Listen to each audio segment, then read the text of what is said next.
How's it going, everybody? Coach Ben with Impact Albuquerque. Welcome.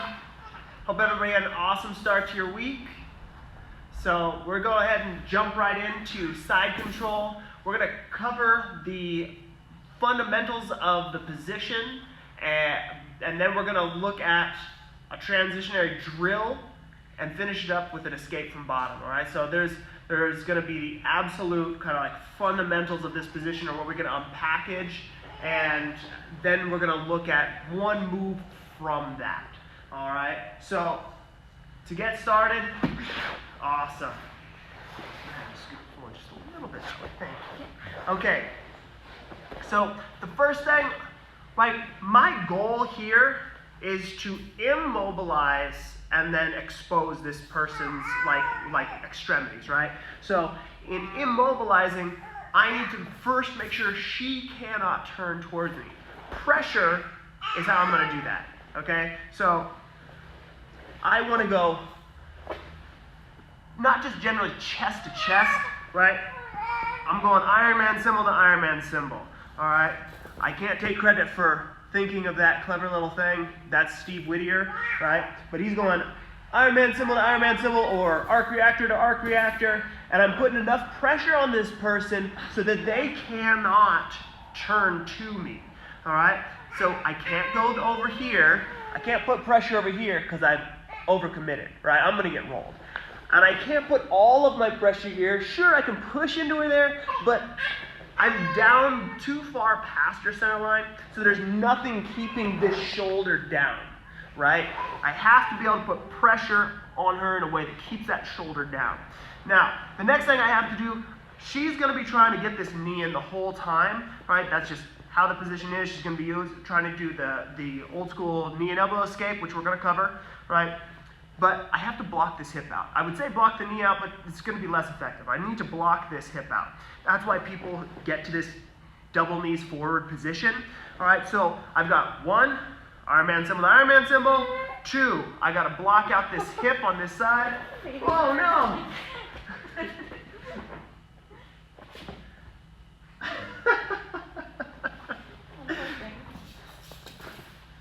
Guy's struggling with sitting in the background. All right. And then the last one is this near side arm is going to be a constant problem for me. Thank you. All right. This is going to be a constant problem for me. This is what's going to block out my hips. This is what's going to create space for her. So I am going to have to kill this or pin this arm, right? I can do it by separating it out and clearing this side open for me, or I can do it by literally just pinning it to that person's body, right? I can shin over, I can staple it down, right? Just pinning it straight down to the ground. Whatever way you figure out how to do that in whatever side control you select, right? That's going to be kind of up to the moment. What I got to do is 1, pin, 2, block hip, 3, kill this arm. Okay, so for our drill, right, I'm going to flip sides here so you can kind of see where my hips are.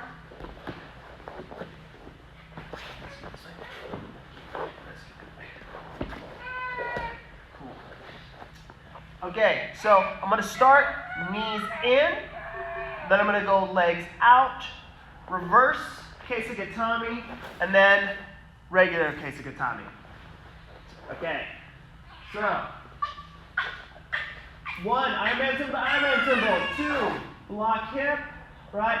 3, kill this arm, right? And right now it's in, so I'm just going to get my knee up against this shoulder, and I'm going to pin it with my hip. Alright, so I'm going to be here.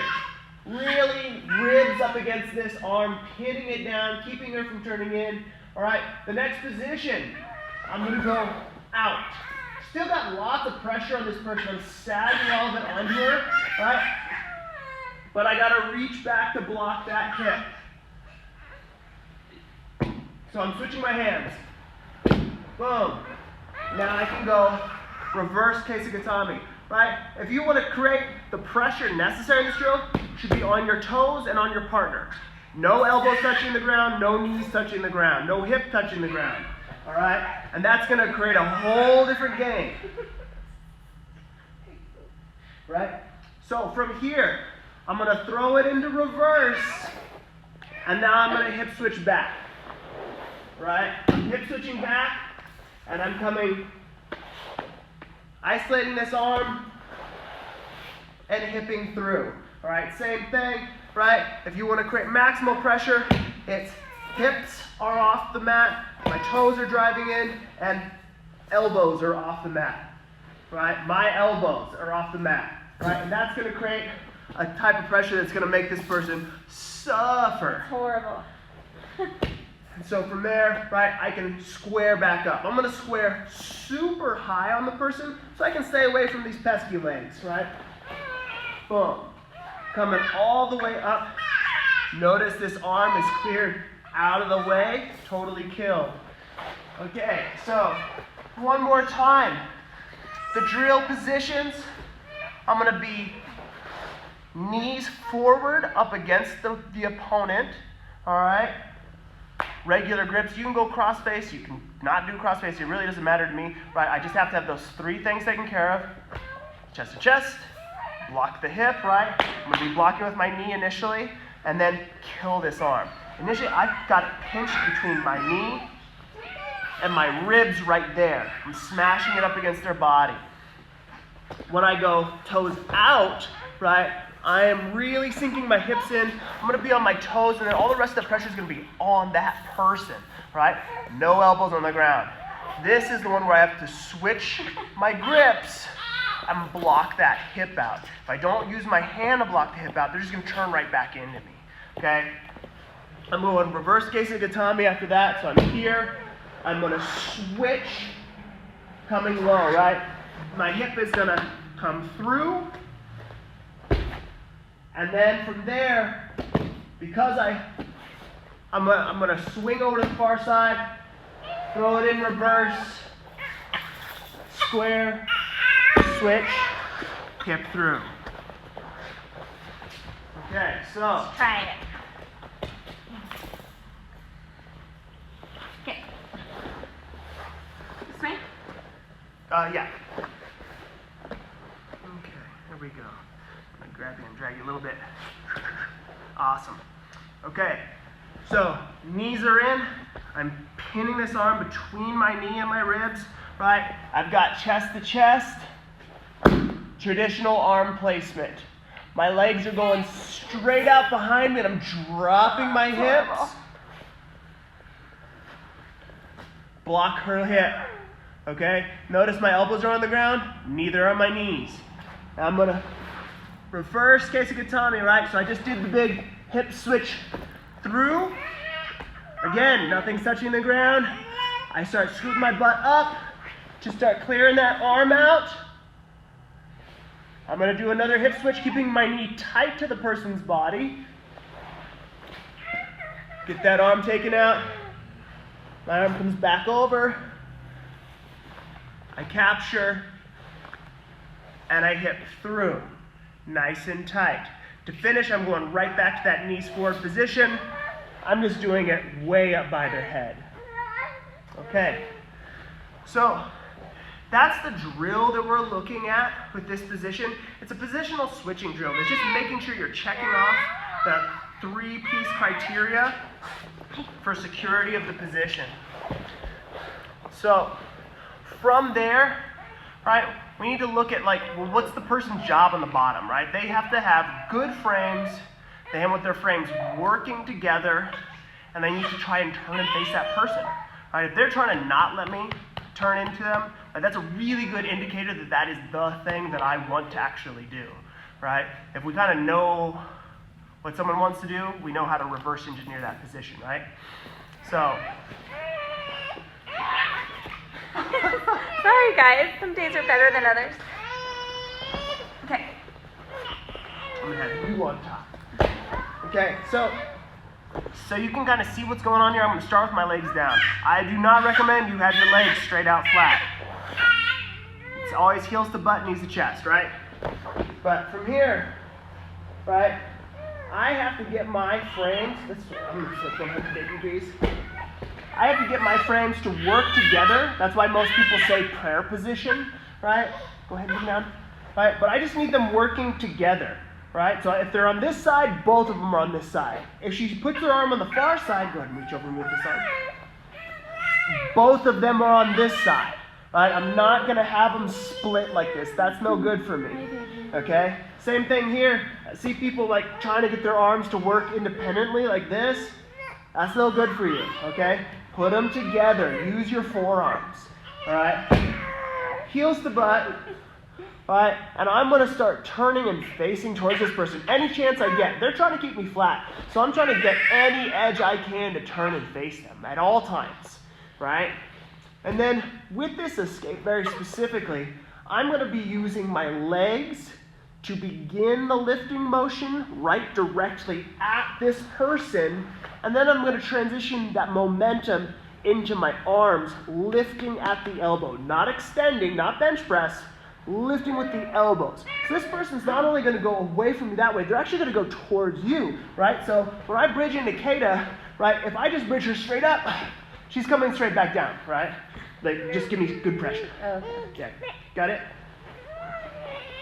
Awesome, awesome. Yeah, nice cross face in there. This sucks for me, right? If I just bridge, nothing, nothing. Now when I bridge into her, ooh, right? That was embarrassing. So that's what I'm looking for. If they don't have their base set and ready to defend you, right?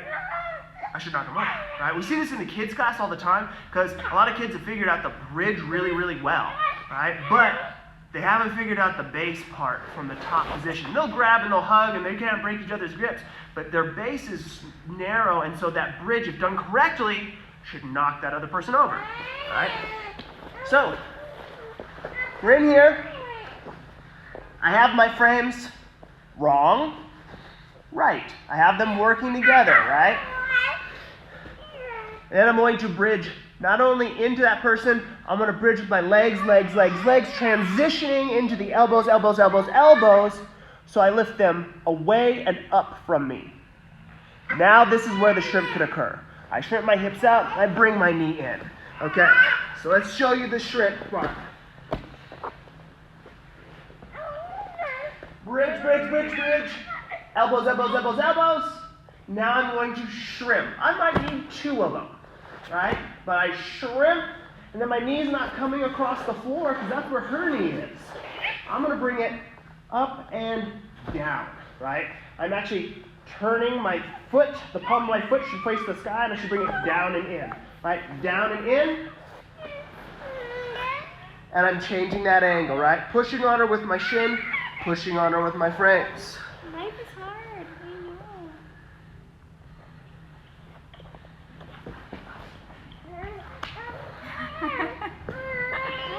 Okay, so once we're in that position, once we're in this position, right? Go ahead and pressure on. Okay, this, right now, for drilling purposes, you should try and make your way back to closed guard, right? Because that's going to take some extra little skills. So I'm going to use this foot to press on this leg right here and rip that leg through, right? Because if this person just pressures in and I'm just trying to pull it, it's not going to work. So I actually have to have something else to bookmark and rip that leg through, right? You can also alternately use a butterfly hook, which is what I like to use most of the time. So, from this vantage, my frames working together, all right?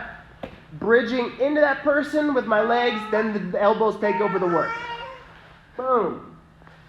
Shrimp.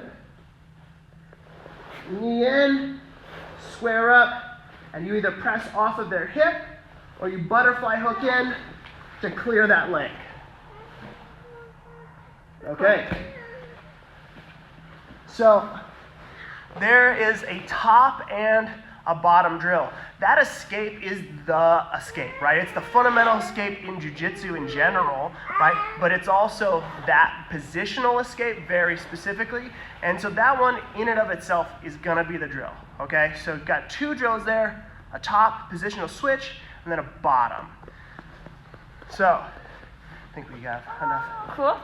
Yeah. space for another move. Okay, let's do it. All right, so I want to cover a more advanced move. All right. So a lot of times, nice, awesome. So I want to cover a more advanced move. A lot of times these people are, like, your partner is going to be very adept at defending from this position. They're going to be really good at creating space. And I need to be prepared for that. And there's some awesome stuff I can do from that position. The one I want to do today is actually, I'm going to change sides of this person completely. Okay? So can I have you down on your side right here? Oh, can your head face this way? Yes. Awesome, thank you. Oh, throwing binkies. Okay. So what I'm going to do, I'm going to go into my side control position, and a lot of times this person's so powerful at bridging that they're going to force me to take a back step, right? I'll be here, I'll be blocking them out, and they're going to cross face hard and bridge, all right? Boom, right? I know that she's not going to roll me here, right? But she can really force me to make this big back step and expose myself. Now, look at all this real estate she has to put her shins in between us. Super awesome for her, very crappy for me, okay? So I want to take advantage of this because I know that she's going to do it to me, all right? Well, contrived scenario, right? Okay. So she's got my hip blocked out here. She's got the crossface on. She bridges me way out and over. And wrist locks herself, right? Bridges me way out and over, all right? And I get that back step. I want to take this leg, and this bottom leg is stepping over, okay? So we can do that right to the other side. Let me protect you. Okay. So we're here. We're trying to settle this position. I get cross-faced and bridge. Back step, right? And I'm looking to go here. All right? She bridges me over. Back step. I'm checking the pant leg here, right? This is V. Use it. I'm checking this here. And this bottom leg is going over. All right? I'm looking to take that back position here. Okay? Again, she's bridging me over. I'm checking. All right. I'm coming to the other side. Oftentimes, right, you can get to the person's back because they're going to be so focused on rolling you that they'll give up the back, right? In some of the scenarios where they don't give up the back, I don't know if you know this, right? But on this side, her back was always still near the ground, all right? But where she ended up, because of this cross face, she would bridge me, I'd block, and I'd step over. Look at this. Head and arm choke central, right? Even if this is here, I'm ending up right in it, right? And my finish can be just right there, okay? So this is a fun move, right? Both for countering what they're doing to you, and then also it sets up back attacks and head and arm chokes, which is fun. So, questions about that stuff? Ooh, twist your side to the back. It's from Fred.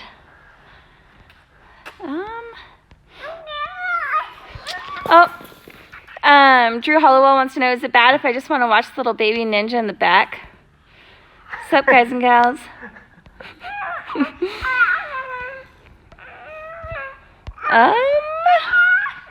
I think that's it. Awesome. Questions-wise.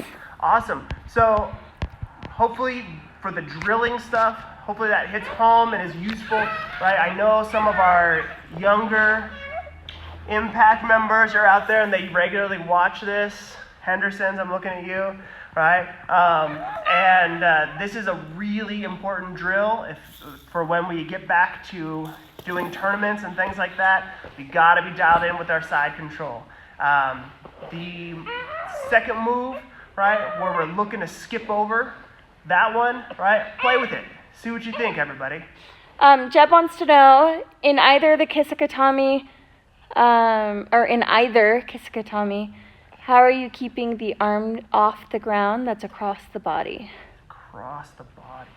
My own arm, yeah. So in this position, right, my pressure, only half of it comes from actually going down into the person.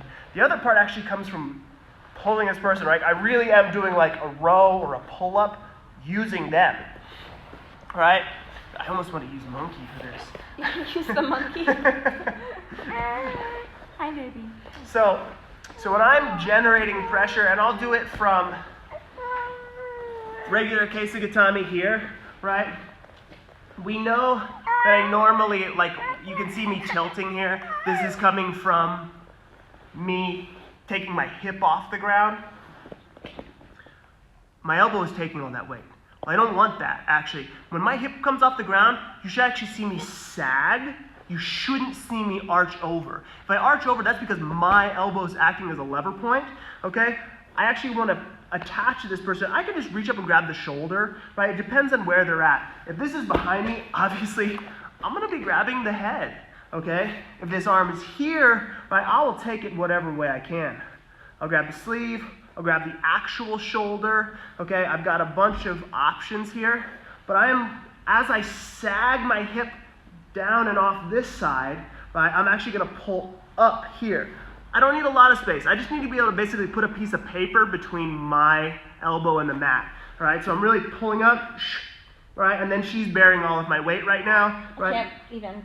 Which is very, very, like, lame for her. Okay, here, can you hum a tone? Right?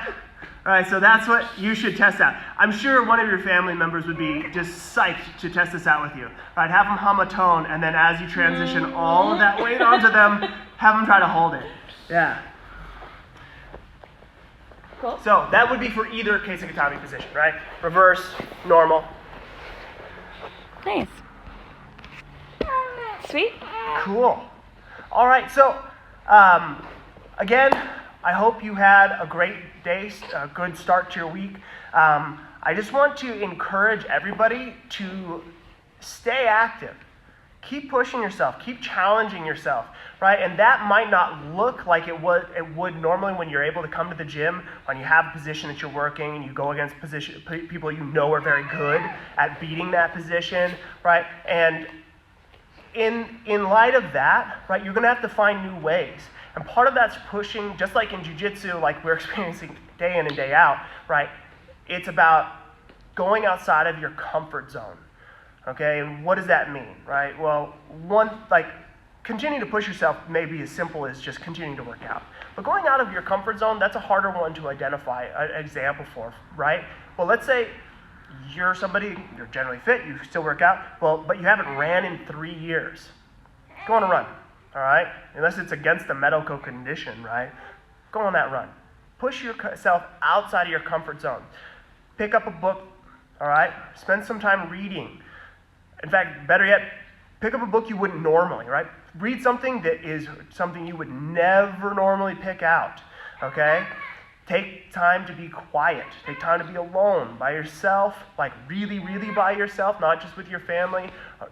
Write, create art. Do something that is going to make you feel vulnerable, draw you outside of that comfort zone, okay? Just recently, Kate and I started a podcast, and that's really what that is. We always want to push ourselves. We always want to take ourselves and say, what is going to challenge us personally? What's going to make us become better people, right? What's going to make us get into that vulnerable space to really, become better selves. And that's so much of what we do intrinsically with our jiu-jitsu, right? And we got to continue that, right? We got to find a way to have that normal, right, in everything else that we're doing, right? Because a lot of that's been removed from us. I realize we're all staying at home, we're getting a little cabin fever, a little stir crazy, and you just have the stress of the moment on you all the time, all right? So get outside your comfort zone, keep pushing yourselves, try and stay motivated, and reach out to people, right? You might need some help, do it, go for it, all right? So anyways, much love, everybody, all right? Let us know if you need anything, and I hope you have a great night.